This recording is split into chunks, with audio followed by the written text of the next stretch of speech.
my fortress, my God, in him will I trust. Surely he shall deliver thee from the snare of the fowler, and from the noisome pestilence. He shall cover thee with his feathers, and under his wings shalt thou trust. His truth shall be thy shield and buckler. Thou shalt not be afraid for the terror by night, nor for the arrow that flieth by day, nor for the pestilence that walketh in darkness, nor for the destruction that wasteth at noonday. 1,000 shall fall at thy side, and 10,000 at thy right hand, but it shall not come nigh thee. Only with thine eyes shalt thou behold and see the reward of the wicked, because thou hast made the Lord, which is my refuge. Psalm 91.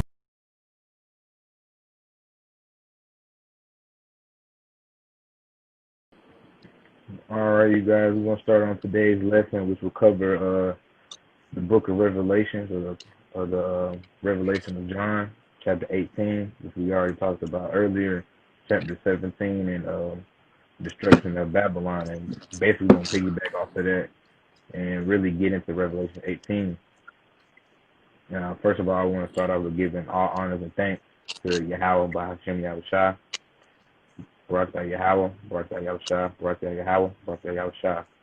And also I want to give thanks and honor to the elders that have been pushing this truth for a long time, way before we've been here, man.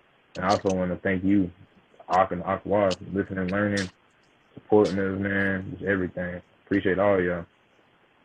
And I'm going to let Brother Darian start us off with a few verses from Isaiah.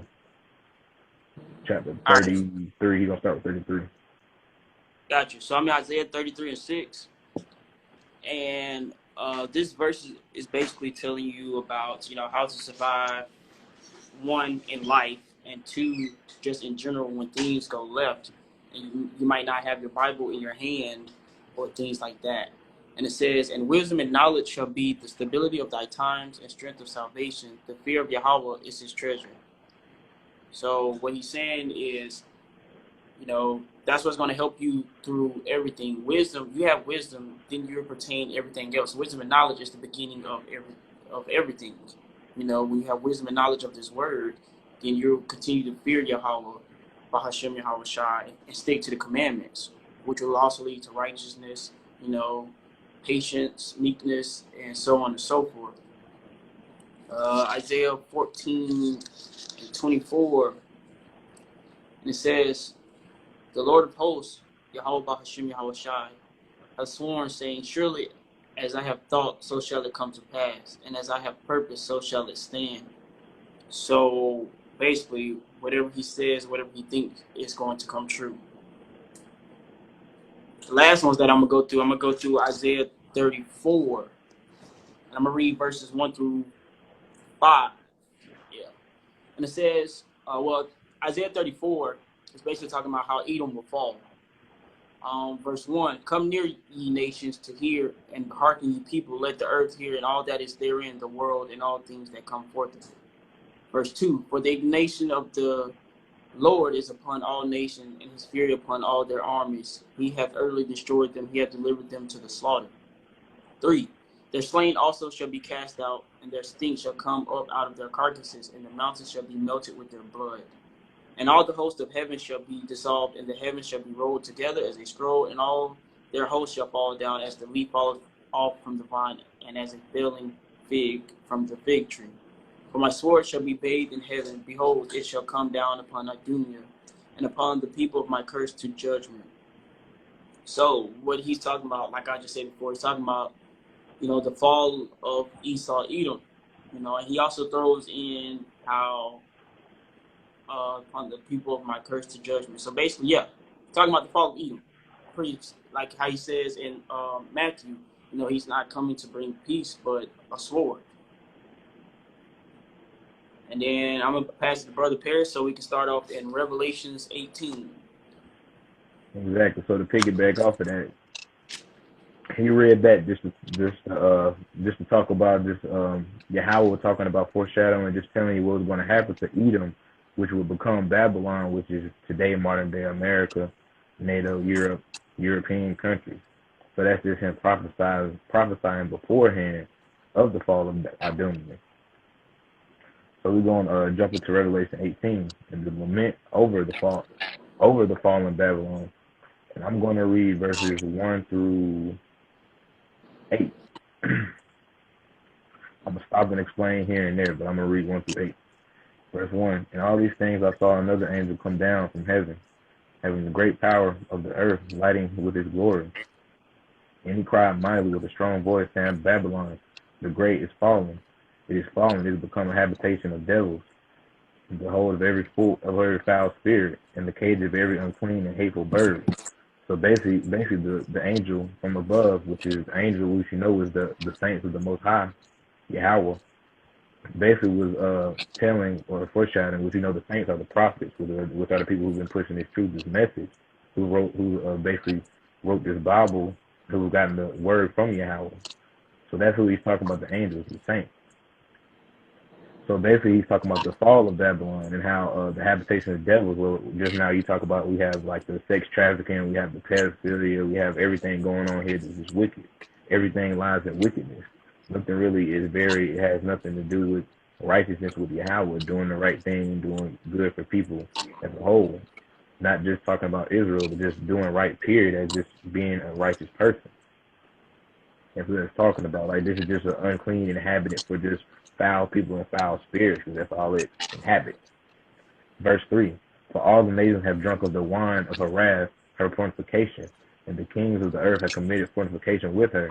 The merchants of the earth have waxed rich with the abundance of her delicacies. So basically it's talking about the downfall, destruction of the mystery school of Babylon, and also the fortification of Esau Edom, which he has pillaged and plunged a lot of the countries around the earth, and has taken a lot of the resources and capitalized off of and made monetary gains. And what has happened has China and different countries like them have taken suit after America, and they have surpassed them in certain ways, and they are trying to catch up in other ways. But basically that's what they're talking about. They basically have mimicked the fortification of Babylon, which is Europe and NATO, which they have went around pillaging resources and starting wars and basically making it seem like they're trying to push truth and righteousness, but they're really trying to push agenda just to get some money and just to get resources and capitalize off of people that's not witty or catching up to what they're doing. And basically what they're talking about is all the kings, they're going to, they're wax rich through the abundance of ability, just like the war machine that America is, because we do get in a lot of wars and we do pillage. So basically a lot of the other countries like China and a lot of the Asian countries, they benefit, Japan, they benefit from us pillaging these resources because they can make devices and different technologies. So that's what it's talking about. And it's also talking about the demonic and the satanic worship that they do with the media and the Hollywood. It's talking about another side too.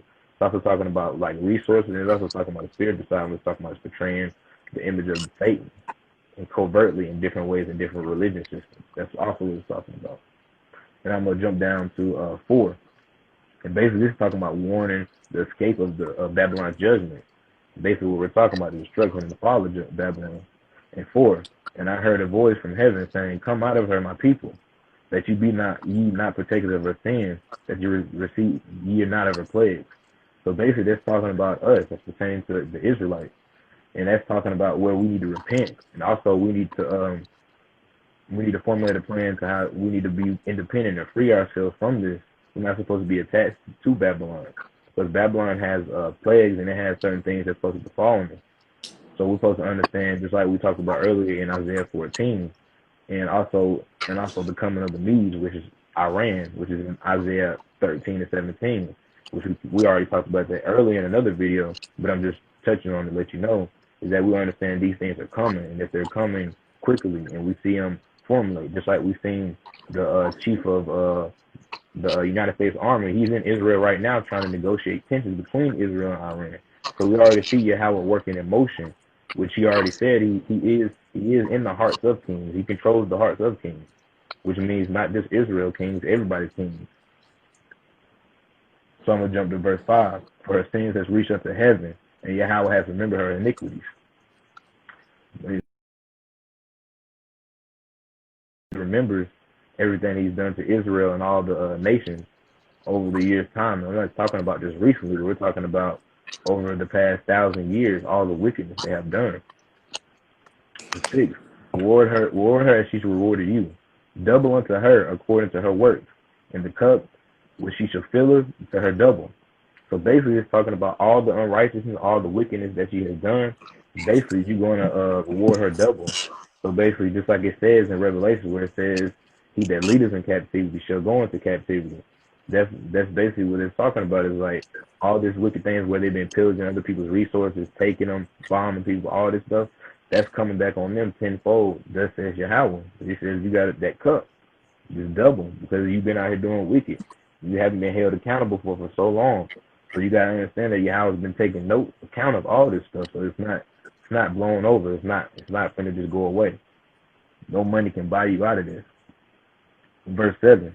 For how much she has glorified herself and lived deliciously, such torment and sorrow give her, for she says in her heart, I sit a queen, and no widow shall see no sorrow. Therefore shall her plagues come in one day, in death, mourning, famine, and she shall be utterly burned in fire, and for strong is the Lord who judges her. So basically, I wanna get people to understand that one day doesn't mean all in one day. That one day in the Lord's time means a year, just like we understand in the Bible. A day in the Lord's time is basically like a year, is 1,000 years in our time. So that one day is not really pertaining to really physically one day. That's talking about a long period of time that these prophecies are coming along and building up, just like we see in year 2020. We see a lot of these prophecies building up since the beginning. We had the virus, and now we have a lot of things that are covertly covered up, like the collapse of the economy and a lot of things. And we have the sex trafficking racket just basically exposed, but they still don't want to do anything about like talking about it in the mainstream. But just talking about all this stuff is just building up. And the judgment is just building up towards Yahweh, and their plagues is just coming back on a double.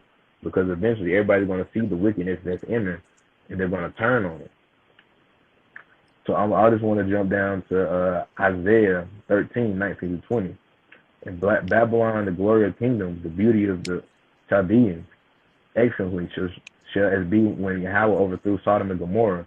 It shall never be inhabited, neither shall it be dwelt from generation to generation. Neither shall the Arabian pitch their tent there, neither shall the shepherds make their folds there. So again, just letting you know that he's preparing fire and brimstone like he did before. He's not playing. And I'm gonna let Brother Darren take it over. I'll just touch on what he was saying. The Chaldeans are basically like sorcerers. That's what he's talking about. So that's how Babylon operates. They operate based off sorcery, witchcraft. Yeah, basically, and they use like the media as their medium to to spread out their sorcery.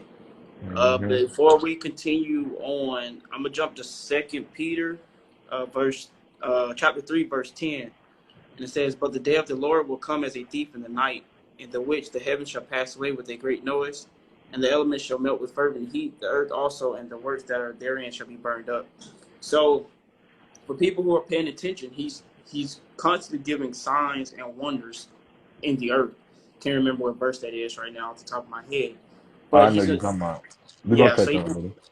Yeah, so he's gonna come in like a thief in the night, like how people are still, what do people do at night? They always out partying, especially on weekends. They're out or they're at home drinking or smoking and stuff like that. They're off their pivot, and they're not dwelling in their words and things like that. So he's gonna come as a thief in the night, and people are not gonna be prepared. Because he's giving you warnings. He's telling you, hey, dude, it just like Brother Paris just read in 5 and 6, you have to basically free yourself. You have to flee. There is no rapture.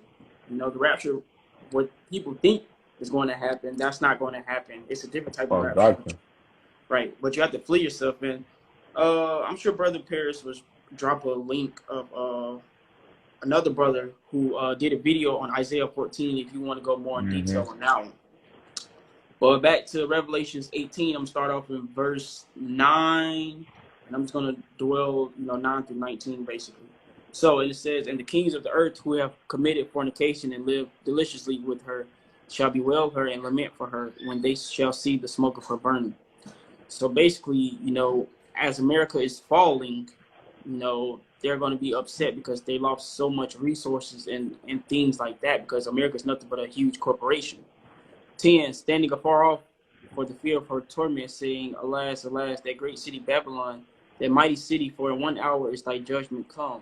So like he said in 8, it all came in an hour.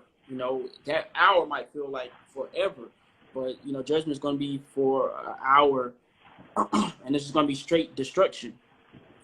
11, and the merchants of the earth shall weep and mourn over her, for no man buyeth their merchandise anymore. The merchandise of gold and silver and precious stones, and of pearls and fine linen, and purple and silk and scarlet, and all thine wood, and all manner of vessels of ivory, and all manner of vessels of most precious wood, and of brass and iron and marble, and cinnamon and odors and ointments and frankincense and wine and oil and fine flour and wheat and beasts and sheep and horses and chariots and slaves and souls of men. And the fruits that thy soul lusted after are departed from thee, and all things which were dainty and goodly are departed from thee, and thou shalt find them no more at all. So basically, like I was just explaining earlier, everything's going to collapse. Everything they've invested in, everything they've got their resources from, is going to completely collapse. And a lot of people have to understand America, aka Babylon, is going to fall first, but the rest of Europe as such are going to be booming because, if you study, like me and Brother Paris and I were doing earlier, we're studying World War II. You have to understand, World War I and II, just same thing with Germany. Germany was at the top, but they brought them low, of course, by the hands of the Most High. And that's what's going to happen. So they're going to bring them low. But that doesn't mean the world is going to stop moving. No, it's just saying America is collapsed. Like, that's the end of America as we know it. And I'm in verse 15. The merchants of these things which were made rich by her shall stand afar off for the fear of her torment, weeping and wailing. And saying, Alas, alas, that great city that were clothed in fine linen and purple and scarlet and decked with gold and precious stones and pearls. For in 1 hour so great riches has come to naught.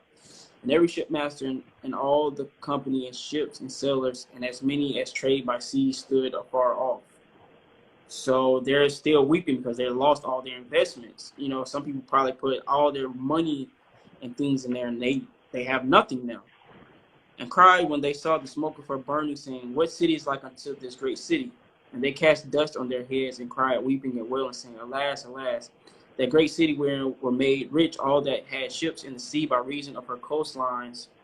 For in 1 hour, or costliness, Salakia, for in 1 hour is she made desolate. Rejoice over her, thou heaven.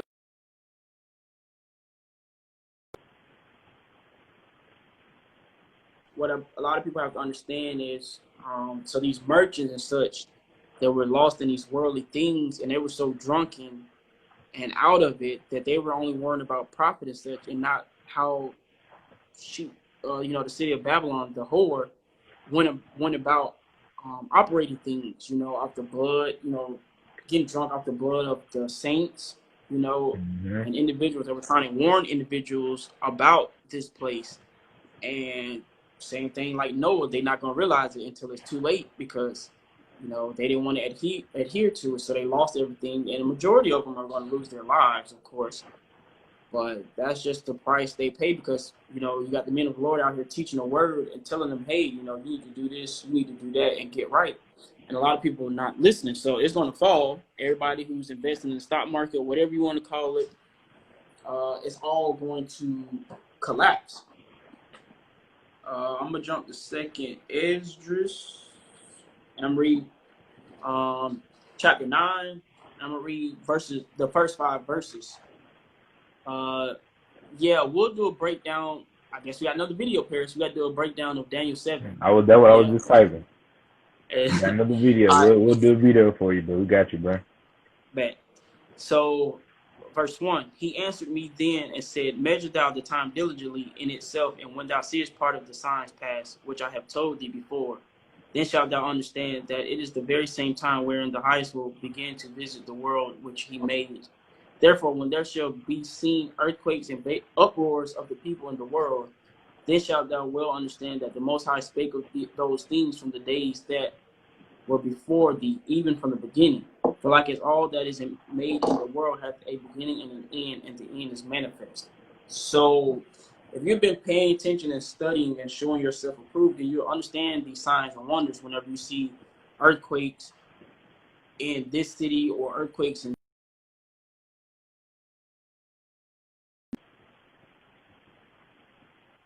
Washington, like Portland. You got like uproars all over the world. Well, he's telling you, this is the coming of the end. And then you got in Matthew, he tells you about, rumors of war and things like that. He's giving you signs because a lot of people understand when the Most High says something, it's going to come true. So you need to adhere to it. He doesn't lie like men do.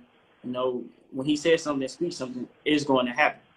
So that's what Second Esdras, and Second Esdras has a lot of prophecy too, which I encourage everybody to read through, especially 15 and 16, which we'll do a video on that one, of course. But I'm gonna pass it to Brother Paris so he can finish off. So basically, I'm gonna be reading 21 through 24, which is basically the final, the finality of Babylon's doom.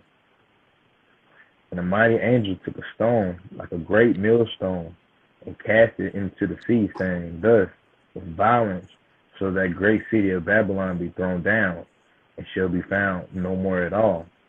So basically, that millstone, if we understand that millstone, that rock, represents Israel, and it represents that rock that basically just a millstone, a great millstone rock is a very strong and sturdy rock. Basically, just like the word, it's unmovable. It's not going anywhere. And that millstone that he's talking about, just like we're bringing out the truth through the word, through the Bible, and we're bringing out the truth through Yahweh, and we're bringing out the truth about Babylon, that with that millstone, we're going to break Babylon, just break it down using different truths and different prophecies and just precepts that we get from Yahweh and different elders. We're going to basically just break down Babylon. So basically break them down inside out. That's what that's talking about with that great millstone that's going to be casted. And Babylon's not going to be known anymore because she's going to be known for just basically straight lies and wickedness. You want to touch on Wormwood right quick?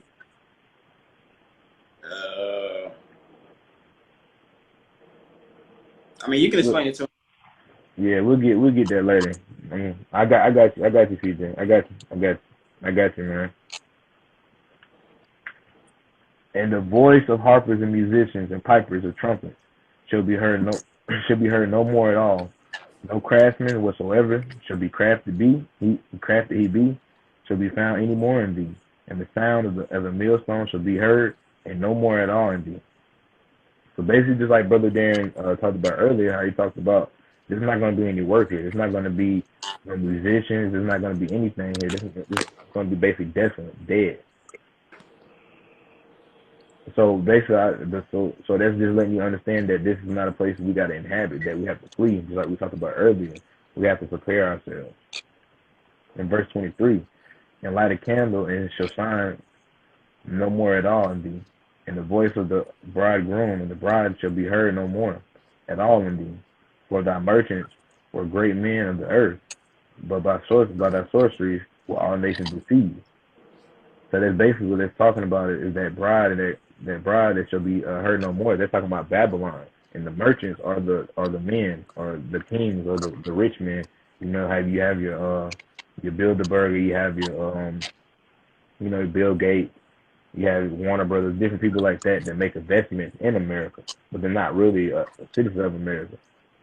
But basically, that's just talking about how they won't be able to go around to different countries and deceive other countries like they deceive people here.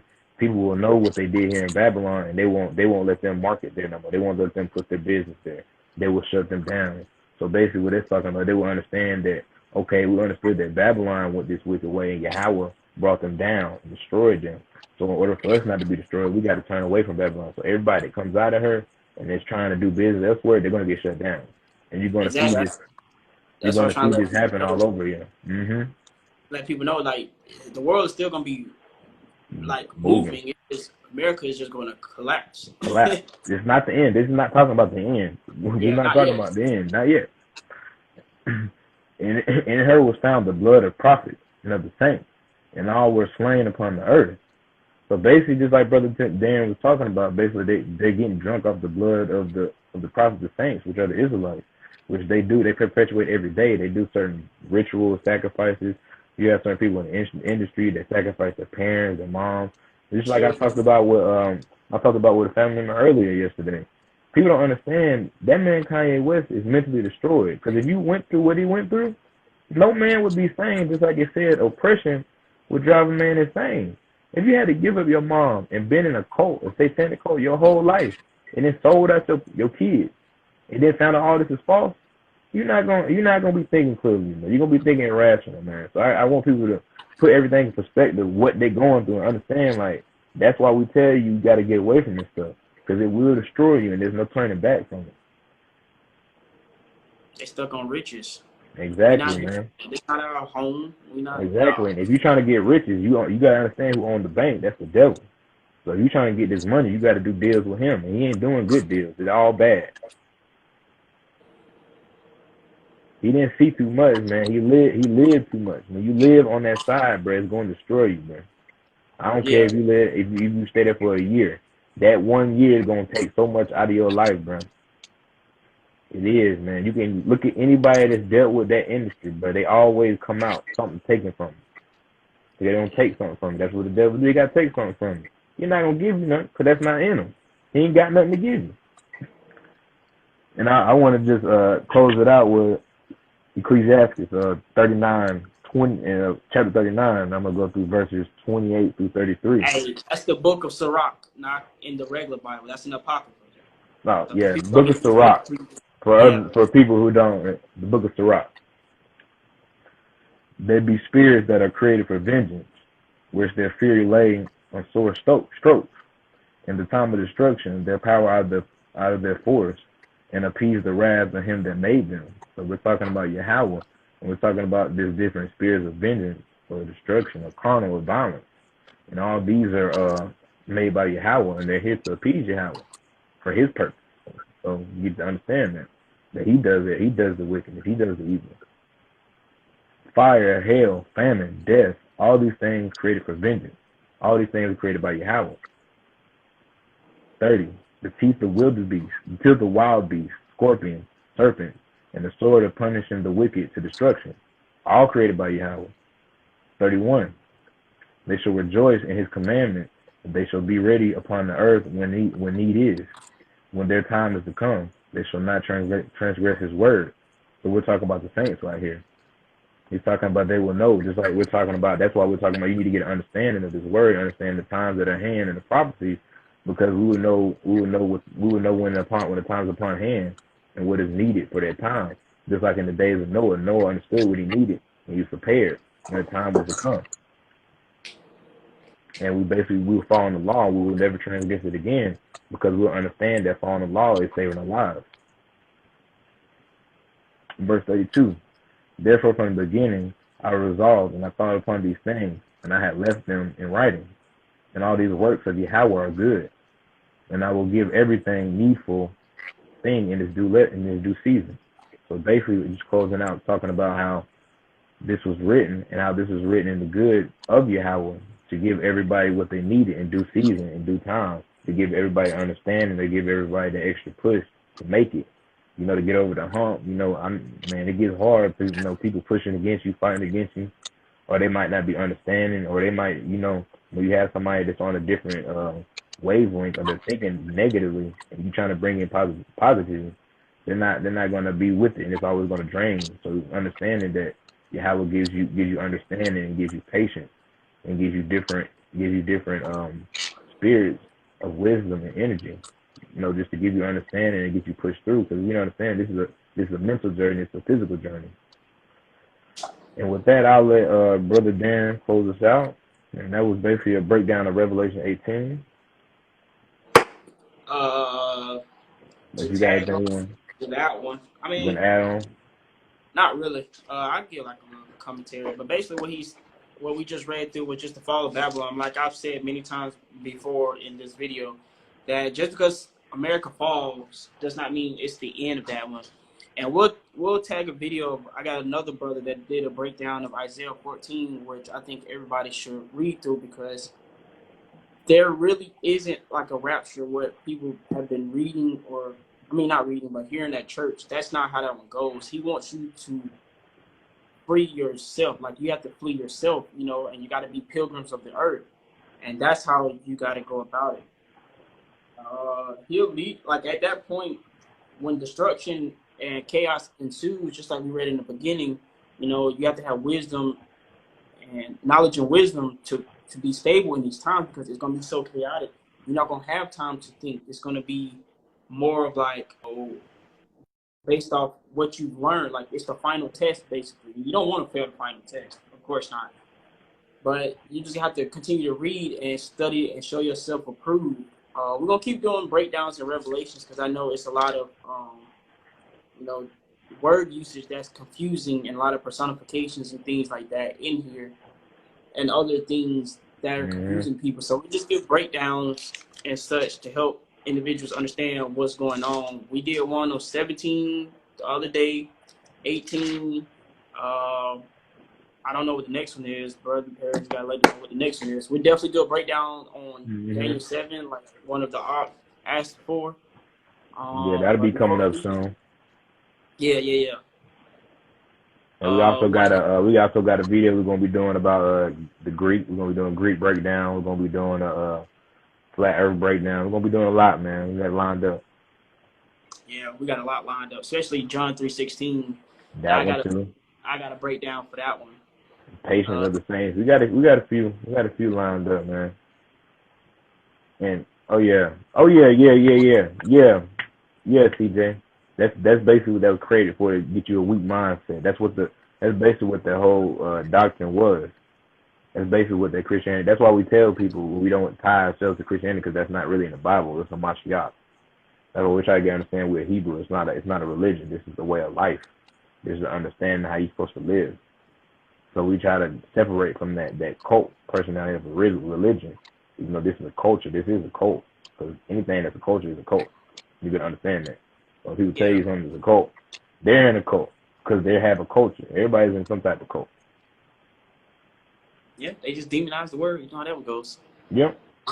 But before we leave, we want to give all praise, power, glory, and thanks to Yahweh, Bahashim, Yahweh Shai, Bahashim, Kakadash. Double honors to the elders, the prophets, the apostles, the wise men, our forefathers, Abraham, Isaac, and Jacob. Salutations to the hopeful elect that are out there pushing the truth, risking their lives and freedom to do so. You know, doing the best that they can to uphold the law, statutes, and the holy days. To them and to all of you, you know, the Ark and the Ark that out there listening and learning. To you, we say, you know, Shalom, Kwam Yasharallah. And to touch on the term wormwood, I was gonna DM you. Well, yeah, I'm gonna DM you. I got you. Yeah, I'm gonna DM you, man. But hey, peace, man. Y'all be safe out here.